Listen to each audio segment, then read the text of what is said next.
Handsome. আপনি চাইলে কালকে থেকে জয়েন করতে পারেন। কেন কালকে থেকে কেন জয়েন করতে হবে?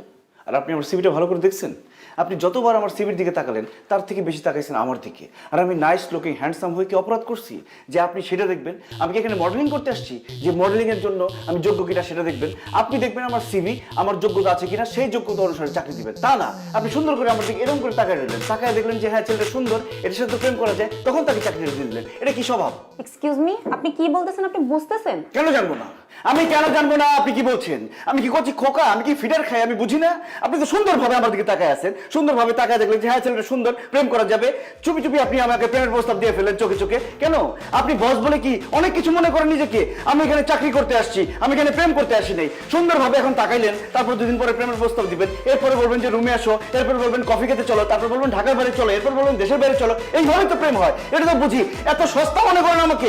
এত সস্তা? এত সস্তা না। আমি সুন্দর হয়েছি বলে কি আমি অপরাধ করছি? না। আরে আপনি এসব কি কথা বলছেন? আপনি আমার ম্যাডাম সম্পর্কে জানেন? উনি বিবাহিত। ছি ছি ছি ছি ছি ছি, বিবাহিত? আপনাদের ম্যাডাম যে বিবাহিতা, আপনাদের লজ্জা হওয়া উচিত। তার ক্যারেক্টার এরকম, একজন ইয়াং সুন্দর স্মার্ট ছেলেকে দেখে তার মাথা নষ্ট হয়ে গেল, সে সহজে চাকরি দিয়ে দিল তাকে। আপনি নিজেকে কি মনে করেন? হ্যাঁ, তা আপনি নিজেকে কি মনে করেন? আপনি কি মনে করবেন নিজেকে? আপনি আপনি কি যোগ্য এখানে